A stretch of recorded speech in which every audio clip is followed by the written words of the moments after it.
Recording in progress. Well, thank you everyone for joining us tonight online, and thank you for those that are joining us via recording later. This is a wonderful opportunity for us to be able to share the great work that Habitat is doing. I am extremely excited tonight to be joined by some of my colleagues in the same space with home repair. I'll let them introduce themselves in a little bit and give them more detail about their organizations. But thank you, Bob. Thank you, Harold, for being part of this evening. Thank you for all the incredible work that you do throughout the county. Thank you for being a leader in this space in particular, and for really supporting the startup and the continuation of this home repair program for Habitat. You have been not only leaders in that part of it, but for me personally, you've been great resources and advocates and just dear friends in this space. And I'm excited that we're able to work together to do the home repair program, and excited for this evening to be able to present this to this group and to the larger group that will be watching us after the fact. So just to get started, I am Chris Wiseman. I'm the Executive Director for Habitat for Humanity of Chester County. A couple notes for this evening. This is a webinar, so it's not like a normal Zoom call. It is one way. Sorry about that. You have to only see us. We don't get to see you. But you can ask us questions. There is a Q&A button as a part of this presentation. And I do see one person has already joined in on the Q&A. So do please click that. We had some questions that came in before as folks were logging in and registering for tonight's webinar. So we'll answer those as well. But any other questions that come up, please post those up in the Q&A. This is an interactive session, so we're going to present what we are doing in our organizations, but we also want to hear those questions that you guys have so that we can come back and hopefully give some more interesting answers and more intricate kind of pieces to what we're doing. So I'm going to start off with a quick update on what's happening in the Habitat world, and then I'm going to ask Harold to talk about Good Neighbors and Bob about Good Works, and then we'll finally talk more specifically about the whole home repair program that we're very excited to be able to have already gotten started and ramping up and doing some incredible work. So, by the way, this is my lovely family. We were on a trip to both Yellowstone and the Grand Tetons, so that's Jenny Lake behind us for those that are familiar with that area. So right now, we continue to just be blessed to be able to do an incredible amount of work at Habitat right now. Our new home builds continue to be just growing at an astronomical rate. We are so excited that we're this close to being finished with our Cambria Terrace project in Coatesville. The final 4 homes are under construction. I know one of the very big questions, and I'll try to address this in a little bit, is when will we be done? How soon are we to getting PICO, which seems to be the last kind of piece of this puzzle to get put together to get those last 4 homes hooked up, and then we can go to settlement and then finally dedicate this community back to the city of Coatesville and recognize the 45 homes that were an incredible opportunity for us to be able to build as a part of a larger community that we took over and worked with another for-profit developer starting back, I think almost 10 years ago. So we're this close, and hopefully we'll be able to have those final home dedications and a great big celebration to celebrate this incredible project that we've done over the last several years. In the southern part of the county, we continue to develop our homes in the Fuller Meadows community in West Grove. Fuller Meadows named for the founders of Habitat for Humanity. Phase 4 is very close to completion. We're very excited to be able to go to settlement on those homes in the next couple of months. Right now, we're sort of in between on the project. This, for those that aren't familiar with the West Grove project, it's 40 homes in total built in a group of 5 connected townhomes, so 8 phases in total. Phase 4 will obviously mark the halfway point. As we get to the halfway point, there's a number of things we have to address with soil disruption. As someone who's not grown up in the construction world, I'm learning that everything is connected to water and how water has to flow to different places and how it has to be contained and where the sewage goes and all that stuff. So now that we've created this less permeable surface with the first four phases of the community, we're addressing those needs to now get to the next 4. And so hopefully we'll be able to break ground on phase 5 and start the second half of these homes in the spring of this coming year. So not far off from being able to do that as well. Very exciting. And then we continue to look at new opportunities. We're very excited that we're doing the final stages on getting approvals for the 7 homes that we're going to build on Coates and Lumber Street. This is right in the heart of Coatesville, a place where we desperately need to continue to develop more affordable houses. We're very excited that Lumber Street will be our first one that we'll start with. It's already ready to go. This was what the lot looked like. We had great volunteers who came in from different organizations to clear all that out. So the space is ready for us to come in and build. We're just getting those final approvals from the city, and we'll break ground on that opportunity really in the next few weeks. And what we're really, really excited about is the Foundry Street project. This is going to be our next really large project. And this is, we're looking at this in sort of two phases. This is a hillside in Callan Township, right on the edge of Coatesville. It's sort of, if you know that area, it's right near the Coatesville Area High School. So they're on the map, and sort of below on the top part where the hospital is up on top. And so the bottom portion, we're excited. We think we can build between 6 and 10 lots there. A really unique opportunity to look at the amazing work that Callan and that township has been working on, and really creating that corridor between Downingtown and Coatesville to really create and look at how affordable housing can be done. Coatesville or Callan Township has really started to tackle this in a really unique way. We think we have some unique designs that will help feed into what's currently being done along that corridor. And this will provide a really great opportunity for us to create a really signature type construction event to show others around the county that there's other ways of looking at affordable home ownership that doesn't have to be just single family homes or high density apartments. We think a missing middle piece might be something that looks great on this lower end. And then we move up to the top lot. We think there's an opportunity there to build at least 20 homes, possibly more. There's a great, wonderful community that exists up right now. There's an easy path that comes in to create a cul-de-sac that would create those homes and really add to the structure of what Callan Township is doing with home ownership in that area. So that's an exciting opportunity. We're really close. We'll be starting the funding portion of this right now. We've been blessed right now to get money from the county to do the purchase of some of this property and to work on some of the infrastructure. We'll be raising money to do the rest of that, but excited to be able to see the opportunity to have that many more houses coming in an area that really needs the support. Not that all county needs it, but even especially in the western part of the county. And then we don't stop with just new builds. We're very excited that we've continued to purchase new homes and rehabilitate them. It's a great opportunity to look at places throughout the whole county where maybe there's a blighted home or a home that's kind of been left unused for a while. There's code violations, and we've been able to come in and partner with the townships, with the communities, or even for-profit developers to buy those opportunities. Two in particular, I'll mention. One is in the West Grove area, 125 Edge Hill, which is a part of a duplex. We're very excited that we have funding to work part with the USDA to be able to provide the support to build this one and provide the mortgage for that one. We have another one on Strode Avenue in the city of Coatesville, another opportunity on First Avenue that we're working on with another organization. So that even though space becomes problematic throughout the Chester County to find the land to build new, this is a great opportunity for us to continue to take the stock that's currently there, develop it for some new homeowner to be able to come in and recognize that dream of home ownership. And beyond that, I think we're really excited. Harold, I'll let you jump off in just a second, but there's another thing that we've been really excited about and experiencing and really getting experienced in, this idea of lasting affordability, which I'll just touch upon briefly. And it's the idea that as we build these homes, we want to make sure that we're continuing to offer these affordable home ownerships for generations to come. And so working with the idea of a land trust or other type mechanisms to build more homes that provide opportunities for that home, that family to be able to move into a home, and then the next family who's also in the same level of need to be able to move into that same home.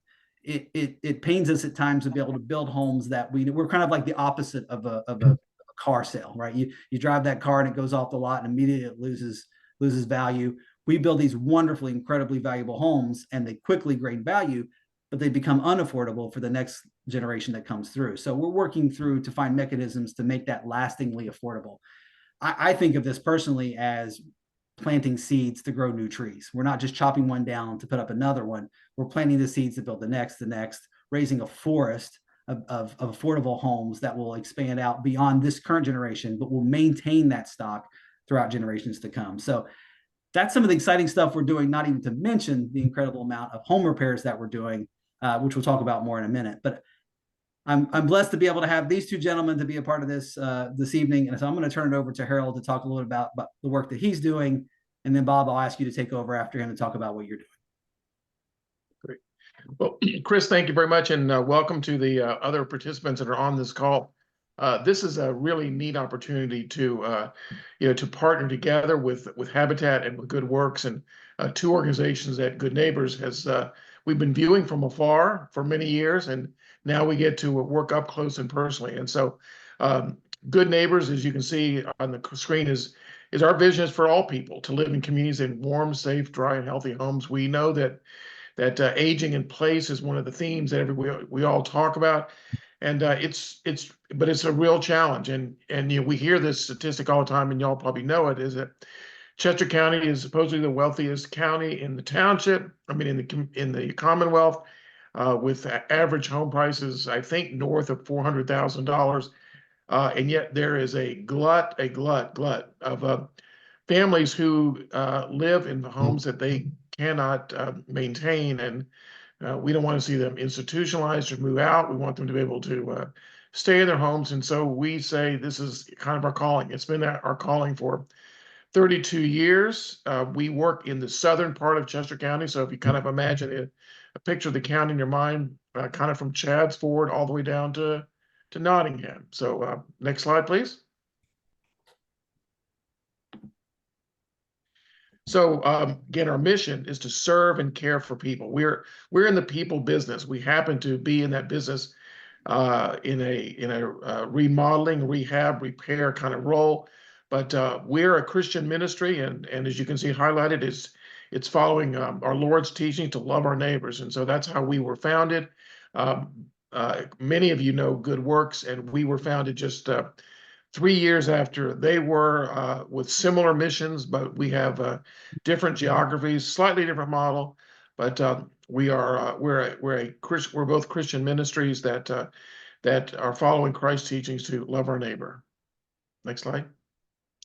So you're going to hear a little bit more about this from Bob, but the Whole Home Repair Initiative, which is really wonderful, very large, was something that started with ARPA, the American Rescue Plan Act of 2021. And what we're a part of is the Pennsylvania's version of it that is administered locally by Chester County and the Department of Community Development, which we call the CCDCD.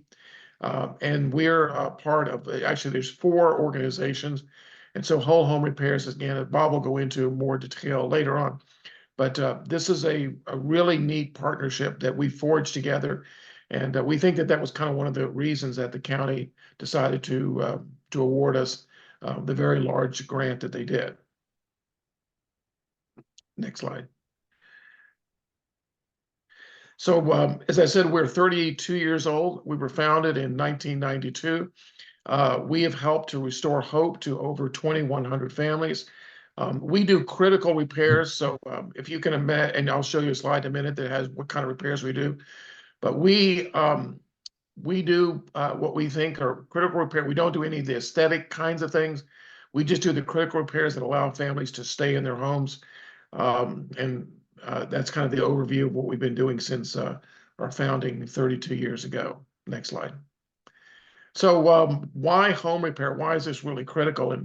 And according to the American Housing Survey, there are about 6 million homes in the United States that are substandard, meaning that they pose a risk to health and well-being of their occupants, visitors, and neighbors. It also means that these are people who live with a lot of them live with a lack of hope. They've lost dignity. There are folks that we serve who just don't feel like they can interact with their society. And so a lot of what we do, there's obviously the physical, but there's also the relational, psychological, and spiritual. So there's a lot that goes on and a lot of attributes to living in a substandard house. Next slide. So according to the same survey, 1/3 of all the U.S. occupied homes have either structural, plumbing, electrical, and/or heating problems, leaks, and/or pest infestations. And for those of us who live in nice, up-to-date homes, it's hard to imagine that 1 out of 3 are in some sort of danger or again substandard. So we can only imagine, and we do dream about this, is what would it be like if everybody lived in a home that was warmer, safer, drier, and healthier. Next slide. So in 2023, and this slide has been updated since I sent it over to Chris, but we served 191 families. That number for 2023 was 217. So that was as of about a month and a half ago. But that's 217 families. That's probably for us. That's probably 325 projects because we divvy up. We do sometimes multiple projects on a single home. And for us, we probably touched 550 lives. So again, we're in the people business. So we talk about things in terms of projects and families, but really, every one of the individuals that we come in contact with, we come alongside with them in a relational and spiritual way. We pray with them, and we share the good news of Jesus. So that's very much a nature of our ministry. Next slide. So this is kind of the three categories of the ones that we serve, and we say they're the most vulnerable. Most of our client homeowners are older. So we say older is 60 plus. Now that I'm in my 60s, that doesn't really feel that old, but anyway, but they're older. And then a lot of our homeowners are single parents or caregivers. And interestingly, you probably know this, but there are a lot of grandparents who are caring for their grandchildren. So there's this area of caring for children is something that I've become more aware of in the last my 8 years with Good Neighbors, and then persons with disabilities. And so we do a lot of work in our area for what we call mobility modifications. Next slide. And where we serve is we serve in 3 counties. Again, Southern Chester since 1992, since our inception. And then 6 years ago, well, now it's almost 8 years ago, we actually moved into Newcastle County, northern Newcastle County. So if you know Newcastle County at the top of Delaware, we kind of we chose the C&D Canal as our demarcation, and we serve north of the C&D Canal. So it's not all of Newcastle County, it's the northern part of the county. And we expanded in that area because we had financial and people resources.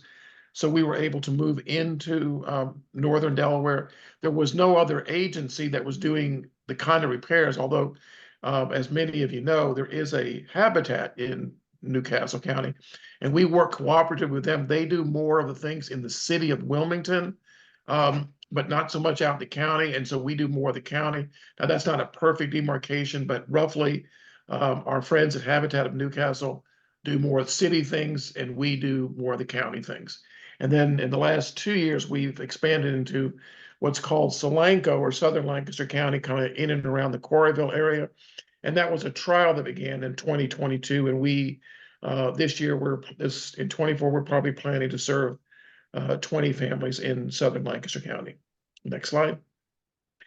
So here's our funding. Like many nonprofits, there's a multiplicity of sources. The government, as Chris alluded to, with the ARPA funds and other funds that come from the county, represents about 22%. Individuals, 26%. Private foundations is a large part. It's over a third of our income, and the rest of it comes from churches and businesses. So we're very blessed. I heard Chris use that term earlier. We're very blessed to have really strong relationships with many organizations, and so we feel like we want to make sure that everyone has a chance to participate. Next slide. So here are the most common repairs. We do a lot of roofs, and in a given year, we will probably repair or replace somewhere between 50 and 70 roofs.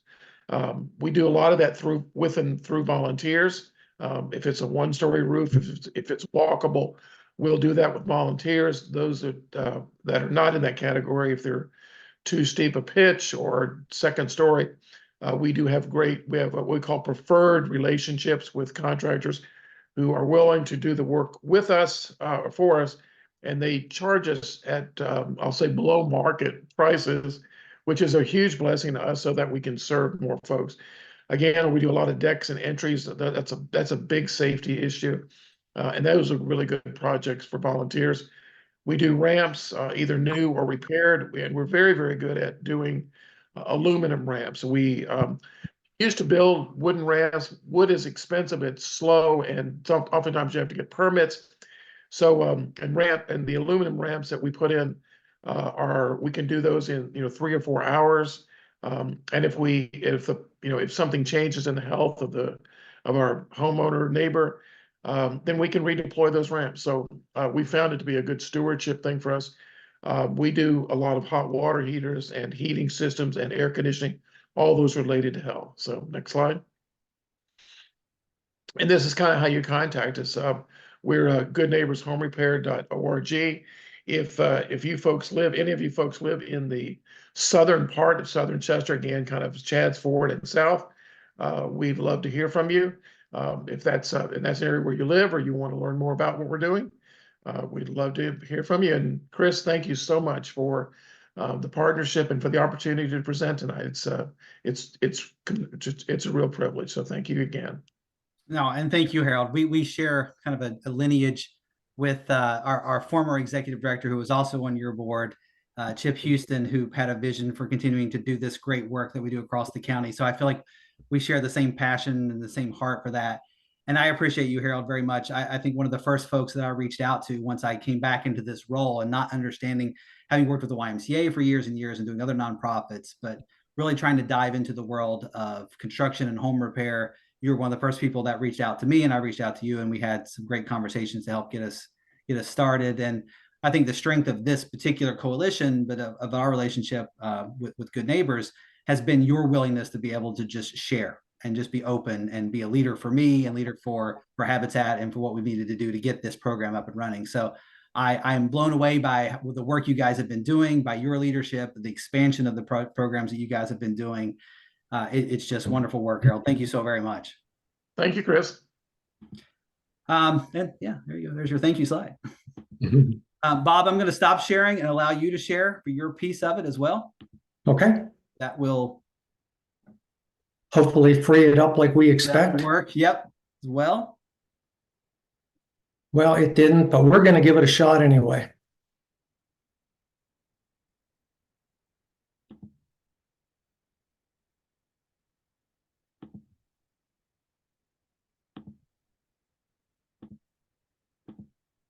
Can y'all see my screen at least?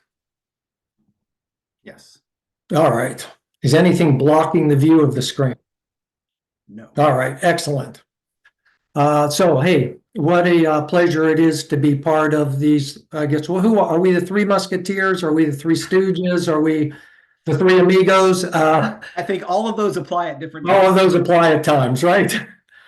So, yeah, as these guys have said, it's an honor to be here, and I'm thrilled to be able to share a little bit about Good Works. So, our mission is to transform lives. More than anything else, our goal is to transform lives. And we do that by repairing homes for low-income families and sharing the hope found in Jesus Christ. Now, one of the things that makes Good Works unique is our volunteer and homeowner engagement model. It is different than most nonprofit home repair groups. When an applicant contacts us for assistance, it's usually for a couple of emergency situations they're in. It's that no heat call. It's a tree fell on my house. It's the basement's flooded. My windows are broken. Since our inception back in 1988, our motto has been that we're going to do a total home inspection. And so what started as three or four things that somebody needed to be done ends up on average being about 60 projects that we take on in a home. And our goal is to make sure that home, to use the same term all these guys have used, which is a tagline from Appalachia Service Project. We want to make sure homes are warm, safe, dry, and I think Harold added healthy for the families that we're serving. And so we're going to repair everything. We do that not only to provide a better place for somebody to live, but because we do that as a metaphor for what Christ does for us. When you open the door of your heart to Him, He doesn't come in and fix just one or two things. He doesn't just fix the critical thing. He takes care of everything. And when you open the door of your home to Good Works, our motto is we're going to fix everything so that when we're complete, you will have hope and you will have joy and you will have dignity for you and your family. And so that is our mission, and we have further refined that over the 35 years that we have been in existence. Harold mentioned the map, and I thought this would be helpful, Harold, just to show the coverage areas. So the area in red, blue, green, and orange, yellow is where Good Work serves. We have this Mason-Dixon line that kind of goes right through there. So Good Neighbors serves that area. We have 4 warehouses, one in Coatesville, one in Exton, one in Phoenixville, and one in St. Peter's Village. So that and then out of those warehouses, we serve, based on these colors, the homeowners in those areas. It also supports our Neighbors Helping Neighbors model, because we are primarily a volunteer executed organization. And so if you lived up in North Coventry, we would send you to the St. Peter's workday and warehouse so that you don't have to drive all the way down to West Fallowfield. So it just makes us more efficient and makes it a Neighbors Helping Neighbors model. Typically, I say typically because everything was going great until COVID. Then we saw the dip. We're growing back, but we are not totally back to pre-COVID numbers at Good Works, but 1,400 volunteers, 35,000 volunteer hours. We have 20 partner churches, 145 business partners who send their employees to do 55 corporate work days a year. We do those during the weeks. We do 4 summer youth work camps, weekday repair visits. On average, we're 700. Last year, they were 898. That surprised us a little bit. So those are those emergency repairs, triage work that we do. What you would think of as warranty work, we call hope certificates. 50 homes completed and 175 families assisted. And I'm often asked the difference in those numbers. As I said, we're going to do 60 or so projects in a home.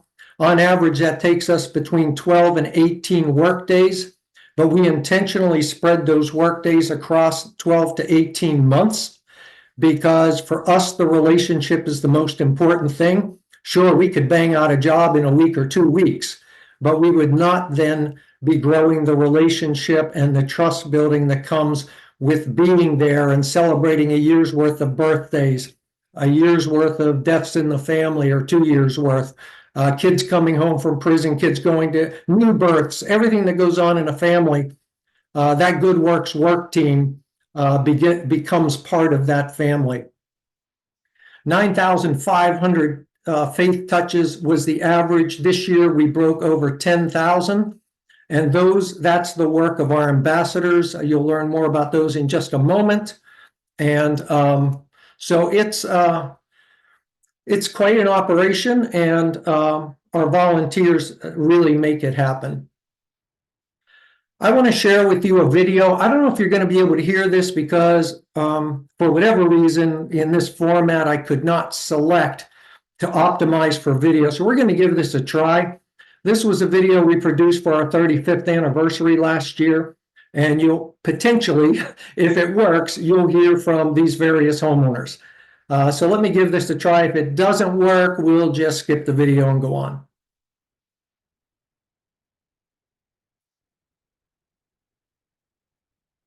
It's hard for me to think of the things I've done, and the people that I've hurt, and why would God love me?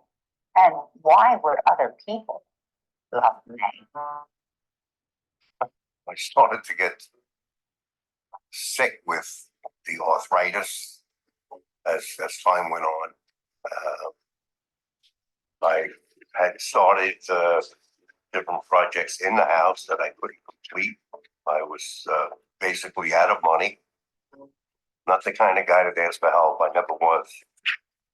But at this point, I was like, you know what? I need help. My house was a home, but it had holes in the roof. The walls were pretty tore up. the ramp was really hard to get in and out of the house. They were very steep and it was hard to push up.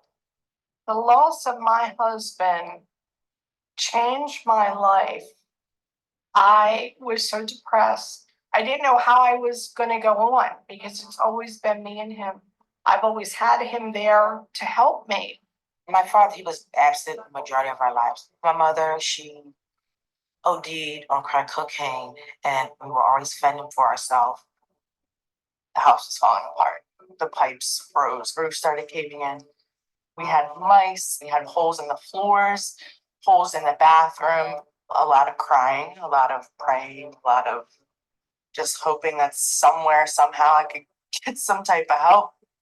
When I was going to kitchen there, all the silk fall down, and I got a piece sold that side, A lot of people want to buy this house. I said, I'll go see who work first, see what they do. I said, well, just pray to God, and it came when I want to talk to him. And then I realized with me. Rob and I were originally sent to the home to inspect the chimney up on the 3rd floor for cracks. That's when I discovered that the chimney had been blocked off at some point, causing the flue gases to enter into the basement and ultimately into the house. The chimney was just coming off in his hands, and that's when he noticed that nothing was even coming up through the chimney. It was coming into the house. That is really a godsend. They found the problem. We're so lucky that we're alive. My grandmother's home is done. It works. Did a wonderful job. There's no holes in the floors. There's no holes in the ceilings. We have all new windows. When you walk in, it's just amazing. And it's really beautiful. Everybody has been very nice, very friendly, and willing to help with things. And the kids actually got attached to a lot of the people that have came out to help. I'm not used to anybody really helping me. I do everything on my own. So it's nice to have somebody that actually cares and comes out and helps me and doesn't expect anything in return. I definitely see this being a gift from God, because I would have never thought in a million years that there was even an organization like this that could help me. It's amazing how much you don't realize, like how much people really can make a difference in someone's life. We got the place back together. I really appreciate it. She likes it, so I like it. And I'm like home. It's not about the job itself. It's about how people care about you, and they can see you for what you are. They were nice, mannerly young people, and I love each and every one of them.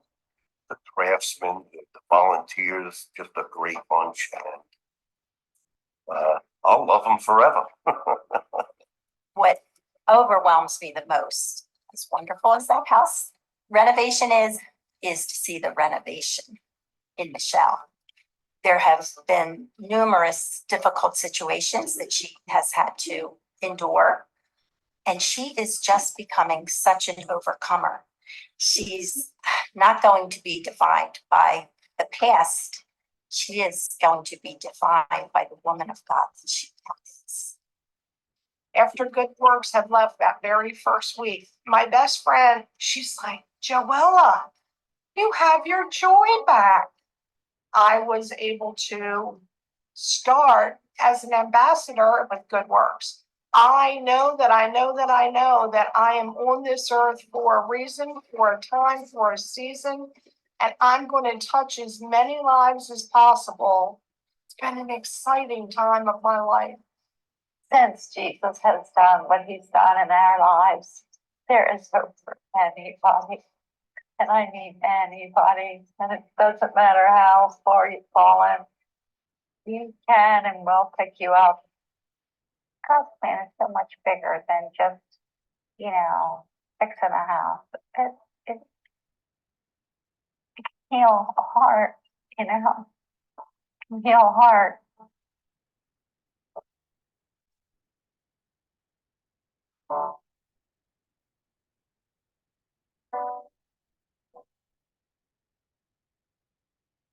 Makes me misty every time I watch it. Those are just a few of the homeowners, and I hope what you took away from that is how important that the two aspects of the Good Works way is. There's certainly, for the volunteers that are all about social justice and civic responsibility and poverty alleviation and serving in their community, there's a home for you at Good Works. If you want to get out there and put your faith into action and pray with homeowners and volunteers and share the gospel of Christ and help people grow in the Lord, and connect people with local churches and be with them, with those families and those volunteers long term, there is what we call, the works we call the temporal part of Good Works, and the faith we call the eternal part of Good Works. And many of our volunteers are in both of those camps.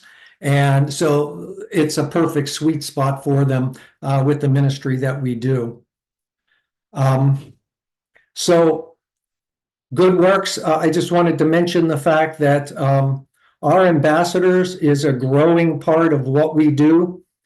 We know that repairing homes, the physical is important. We know the relational is critical in building trust, but the spiritual and the eternal are equally important. So my goal as an executive director for this organization, I have 1,500 nail pounders today. I have about 50 ambassadors. My goal is to have 1,500 ambassadors as well. And so we're encouraging local churches to send volunteers out just to do the ministry piece. And I'm going to end with this fact. We provide a survey to all the homeowners when we complete their homes as part of their home dedication. Over 95% of the comments never mention the new roof. They don't mention the new appliances, the new kitchen, the basement that's dry now. It's not even on the form. But what they do consistently share is that now they feel that God cares for them. Now they feel their community cares for them. And they absolutely love the volunteers and how they have become part of their family. And to me, that's what makes Good Work so amazing. It makes the work that we do, and to God be glory for that. So that's all I had to share, Chris. Thank you for the opportunity to share what we do and how we do it. I'm going to stop sharing and turn it back over to you. Yeah, thank you. I mean, that is just what an incredible report on what you guys are working on, and an incredible work that you guys are doing. And for those that are watching this presentation or now live or in as it's being recorded, just support Good Works. Support good neighbors. I mean, just be a part of what they do. What's unique about each one of our organizations is that we sort of get to the finish line, in different ways, but the work that we do is so important in both ways. I'm so blessed to have had Bob be another mentor for me as I've come back into Chester County, and everything we've especially worked in the areas of Coatesville and other places where we've overlapped, to be able to have his leadership. I think, Harold, you'll agree with this, is that from an operational standpoint, there is no one better than Bob at taking the vision and the idea that we have, and then actually connecting that to the reality of it. And what a blessing to be able to have leadership like that in this coalition, to be able to, recognize, boy, there's this opportunity, and there's these wonderful organizations who have this desire to serve in such important ways. How do we make that work? How do we actually connect the dots to be able to do that? And Bob, your heart, your joy in your work, and your vision to be able to connect all of those pieces to actual operational expertise is second to none. So thank you. God bless you for what you're doing and the work that you're doing. I know that we have volunteers that overlap because of the different things that we do, but how the joy they experience of being able to come out and swing that hammer. I will say I have felt some of that spirit, some of that connection when we have our home dedications. And we do a ceremony where we have a Bible and a hammer, and there's a whole ceremony around that, and the importance of those two connections, right? With Jesus as the carpenter and as the builder and as the developer of what we do, not just in the physical part, but in the spiritual realm as well. So to see both organizations, we don't focus as much on that piece of it. We're really honed in on the development of the physical piece of it. But so happy that these two organizations focus on this other portion too, and expanding the connection with the spiritual side to be able to create the whole person and create the whole experience for them. So you can see from these presentations from both these gentlemen how blessed we are to be able to enter into this, what we call the Whole Home Repair Coalition. Bob, I'm going to ask you in a minute to talk a little bit more about it. I'm just going to talk a little bit about some of the home repairs that we're doing as well. This is a new part of Habitat's mission. Many affiliates across the country have already dove deep into the home repairs. We're blessed to be able to set aside some funding to be able to start this program. We set aside about $100,000 to start, just to get underway. And then over the course of about a year and a half, we've raised now through different funding through the county and other sources about $2 million to be able to continue this program, which is phenomenal growth. And I'm telling you guys what you already know. We're finding that the impact of these home repairs may even be greater than some of the new home builds that we're doing. And we're blessed to be able to see the generational change that moving someone from a rental experience into an affordable home creates. But I'll just tell you one story of a gentleman that we just were able to support who was a vet, who was about to lose his home, who was struggling. He had diabetes, he had lost his leg, and it was just not safe to live in the house that he was in. And we were able to come in and create a safe space for him to be able to get in and out of his house, into his bathroom, to just basically change the whole dynamic of the way he was living. And now he gets to stay in that home and continue to be able to grow and develop in that space. And what a difference that makes. And so I'm appreciating the good work that you guys have been doing for years. And thank you for allowing me to come into that space and serve beside you.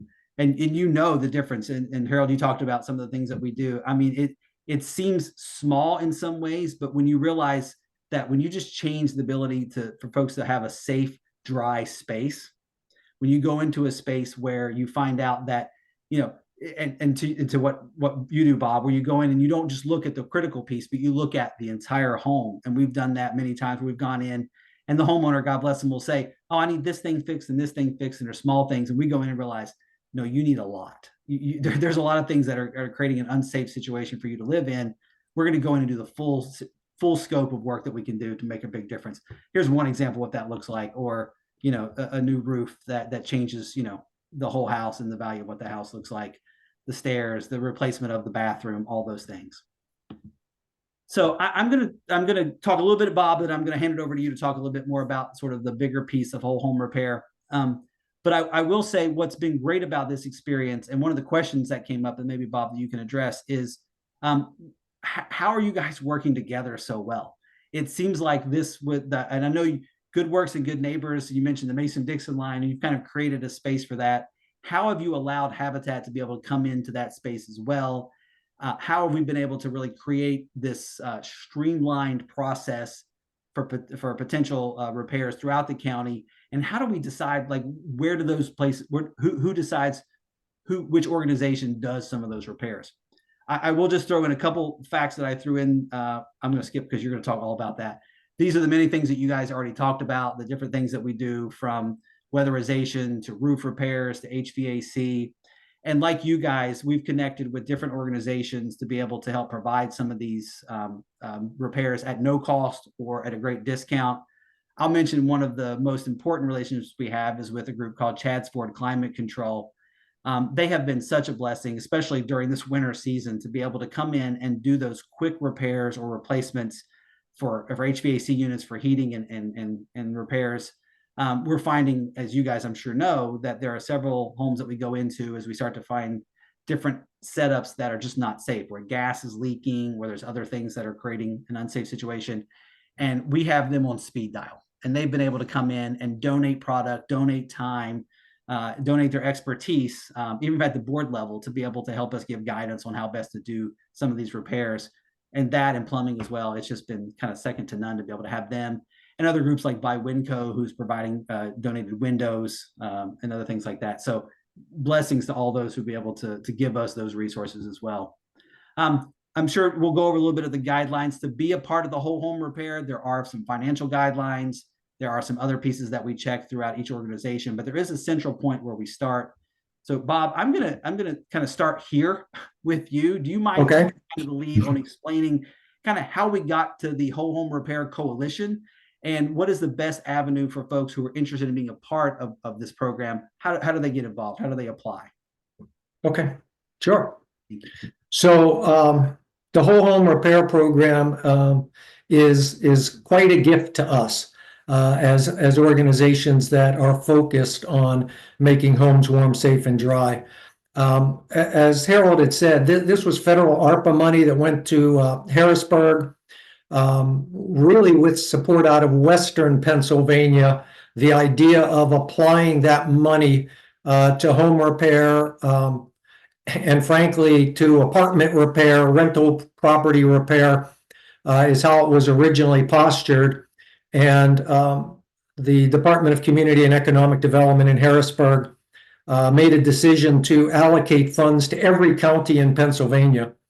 And there was a bit of pork in that, and Chester County was on the fence whether they were going to go forward with this program or not because of some of the requirements that both the Commonwealth as well as the federal side had put on it. I know that I'm sure that Chris and Harold, like myself, were speaking to the commissioners at that point and saying, you know, we ought to go forward with this so we can make it work. But at the time, we didn't have a whole lot of detail.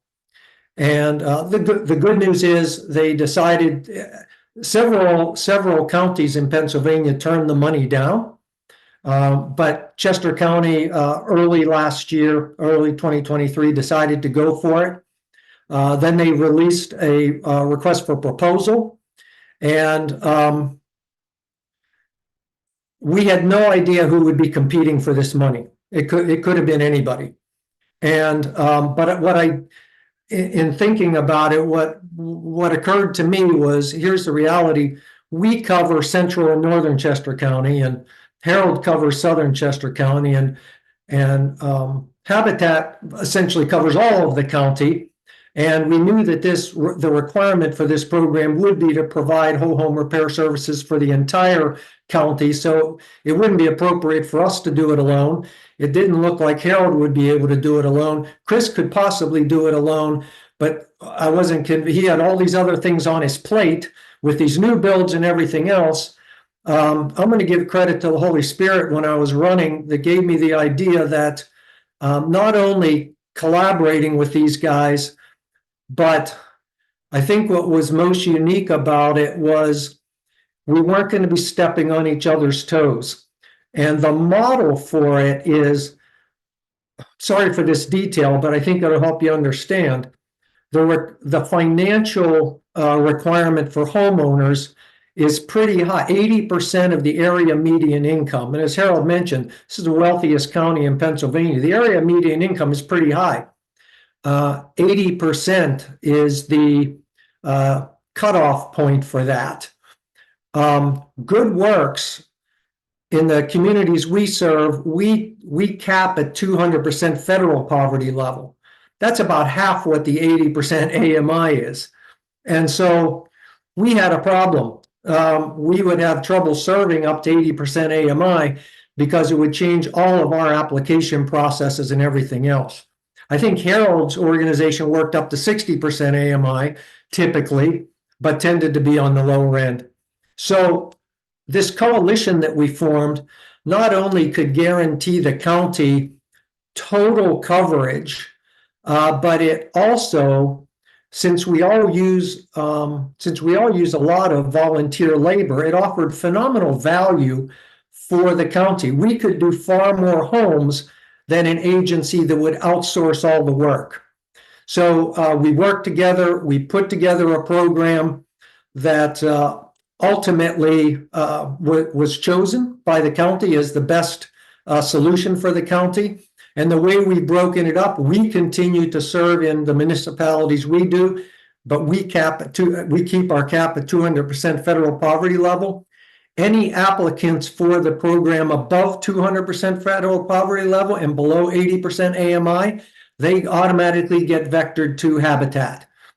And then Harold, same in his area, he caps at 60% AMI. Anything in southern Chester County above that goes to Habitat. I will tell you, we have so we've set up this coalition. We have a set of ground rules that we operate together on. We have established a project management environment called Monday.com. All of the applications, the intake forms, go through a single telephone answering service, so people can just call and get the intake form, or they can go to our website and get the intake form. That's how people apply for the service. Once it comes in, we put it into the project management tool, and it then allocates the intake forms to each of the 3 organizations based on the criteria I just shared with you all. And then each of our organizations are required to use our standard process for ensuring that the homeowner is an actual owner of the home, that they have a deed, that they have their taxes paid, and that they actually meet the income guidelines. And so we use our own processes there to do that. And then we go out and do the work. We have a $25,000 cap on what we can do in a home. And there's reasons for that we won't go into now, but a lot can be done when you're using volunteer labor. And each of our organizations have other pots of money that we can draw from. If a home needs more than $25,000 worth of work, we can then supplement that with other funding sources. Again, that was a very powerful determinant, or a very compelling determinant for why the county chose our coalition over some of the other options, because we had that kind of flexibility to make sure everything got done. I think, guys, what we've put in place here, wrapped with the infrastructure we've put in place, makes it very possible. There is talk in Harrisburg about a phase 2 of the whole home repair program, and I think we will be well situated for the county to just turn that over to us, to this coalition, because nobody's going to be in a better place to do it better than us. And so, what other questions? I would just add to you'd like that, me to Bob, I cover, mean, Chris? what we've heard, and it's a great description, what we've heard from this coalition and the support of these organizations together creating this program is really a model for the rest of the state. I mean, It is. are there groups that are doing some combination of a single point of entry and then filtering it out to other organizations, but there's no real other true collaboration the way that we have set it up throughout the Commonwealth that Chester County is doing. That's just, we're just setting the model for what's to come. I will say, as a part of the Habitat affiliation, and knowing that we have a group of advocacy groups that we do throughout the state, that we're focusing very much on the repair program. We have some upcoming events at the state capitol to really focus in and hone in on some of that funding that is hopefully going to get written into the budget just annually to be able to support this program. We're able to see the impact of what this means to our county, and hopefully across the state, that same message is being relayed back to the representatives and folks who are making those decisions. But as a model for collaboration for how to make that work, I think we're second to none to anybody else. I agree with you, Chris. And, you know, just that meeting that we were in yesterday with DCD and other organizations, you know, the commissioners, the county realizes that, you know, Westchester and Phoenixville have experienced a level of gentrification that has really made it very difficult for lower income people to have home ownership. And they're taking it very seriously. And they're trying to look at ways to enable renters to become homeowners. And what's going to go along with that is greater need for home repairs in these things. So it's an exciting time in Chester County to be part of this. And I can't imagine for Good Works, 2 better organizations to be partnered with to see this through. From an intake perspective, we have well over 200 applicants already for the whole home repair program. And even with our use of volunteer labor, we're going to be starting a waiting list very soon, which is a shame. But the county wants us to build that waiting list so that they can apply for the additional funds that the state will make. We hope that the state will make available. But even if they didn't, Imagine the number of people collectively we can help with this program alone. It's over $2 million in total for whole home repairs. That's a huge number. It's going to be huge impact through our organizations. And even if it were to go away, and we have until 2026 to execute this program, so we can spread it out. But it's going to have huge impact for the families that need our help. And guess what? If there were nothing more, we still have all our original sources, and we're going to be working in this county for many years. It's kind of sad to say. I think we all wish there was no substandard housing in Chester County, but until that happens, we're all going to be quite busy. Well, we've got about 5 minutes left on our time. I want to be to close everything up in an hour, and we'll have some quick time for Q&A. But to that point, the larger vision of this, and the reason that Habitat is involved in the home repair, is to that point of providing affordable home ownership at a grander scale, and to be able to maintain the current stock of affordable home ownership. I mean, we didn't talk about one of the criteria to be considered for these homes is that we're not repairing $500,000 homes in the county. We're wanting to keep the stock of affordable homes beautiful and available for when that homeowner is ready to sell. I mean, there's two parts of this, right? There's the maintaining of being able to stay in that home and the support that provides.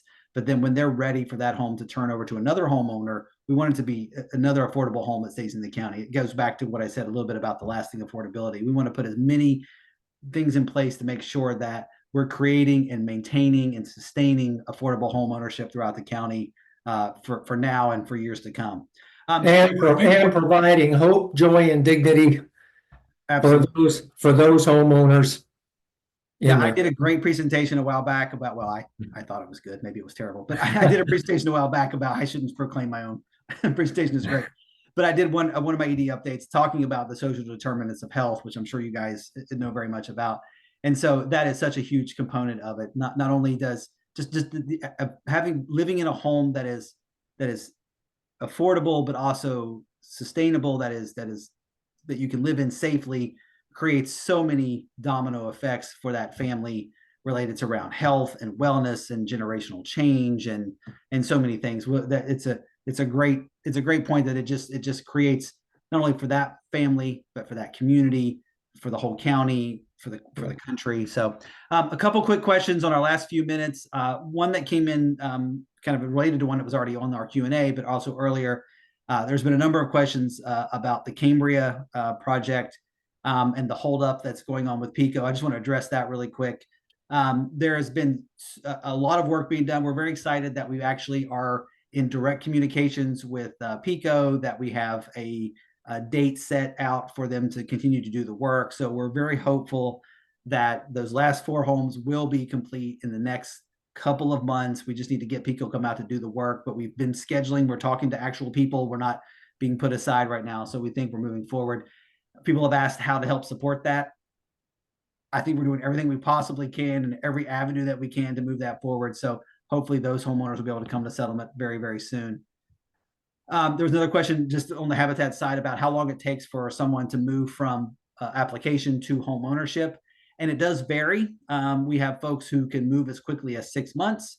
Unfortunately, sometimes when things are out of control with just how long it takes to complete a house with outside forces, it could take up to 2 years. We do ask all of our families to partner with us to be a part of that building, to put in what we call sweat equity, 200 hours of that. Usually that can be done in about a year, but oftentimes that takes about 2 years from when we start the application process till they go to settlement to move in. Someone else asked about the whole home repair is that just a part of Chester County or a part of Pennsylvania, or is that a part of the larger group? My understanding, gentlemen, right, this is a part of the larger funding that came down from the government. I think this was a part of the ARPA funds that came through before. Yeah. And so this is something that's being done throughout the entire country. Each state has tackled this a little bit differently, and each county has tackled it a little bit differently. I think our version seems to be one that's working really, really well, but it is something that's going throughout the whole country. And then the last question was, do any of the 3 organizations do insulation of older homes? You guys want to address insulation? All the time. We don't do insulation very often. but we have weatherization partners that we can send, that we can involve. So the whole home repair may involve more weatherization. We haven't gotten to that yet, but yeah. Yeah, so we'll do everything from blow in to putting bats in. We'll we'll do all that with our volunteers. Yeah, I think when we look at every one of these projects that we do, there's no one project that looks the same. I mean, I'm figuring this out. You guys have been in this space for a lot longer than I have, but there's unique challenges to every single one that comes through. Every time we think we've kind of figured it out, and then we open up a wall, and oh my gosh, there's mold, there's other concerns that we need. Yep, welcome to home repair. Right.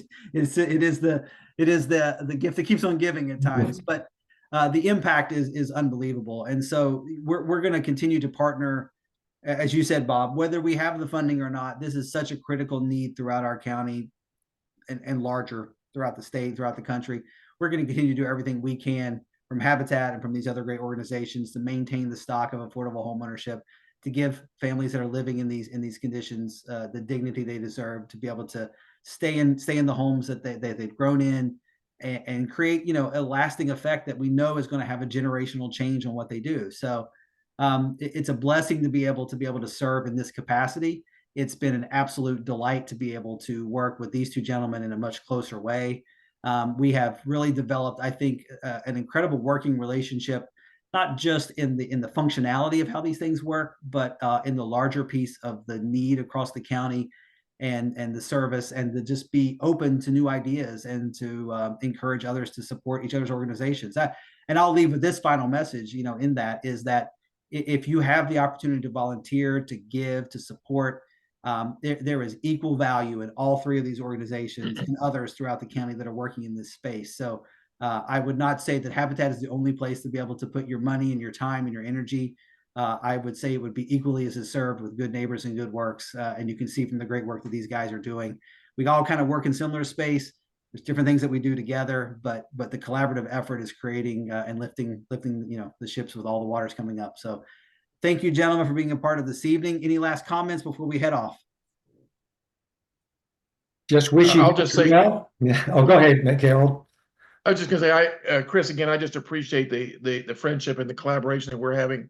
I think this is, as y'all have indicated, I think this may be a model for not just within the Commonwealth, but I'm intending to leverage it in Delaware as well. I think we just need I want to just get a couple more months under our belt, and I'm going to approach our friends in Delaware, because we've got 3 counties, 3 habitats, and lots of opportunities. So I think the potency of this idea could go beyond much more what we see today. So I'm thankful for that.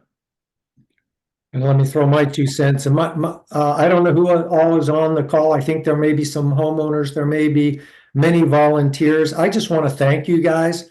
I want to thank you volunteers, whether it's your Habitat volunteers or Good Neighbor volunteers or whoever, because you give of your time and your talent and your treasure to change people's lives. Thank you for that. And if you're a homeowner, none of us would exist if you weren't willing to open your home to us to be able to do the work. So thank you for that. We are blessed to be able to serve. And just looking, the best is yet to come, guys. The best is yet to come. Couldn't have said it any better. Well done, Bob. Well said. Well, thank you all for being a part of this evening. This video will be posted on our site. We will share it with Good Works and Good Neighbors, but continue to ask those questions, continue to reach out to us, and please apply and be a part of this program with us. Thank you all, and have a great evening. Thank you. Good night, everyone. Good night. Everyone.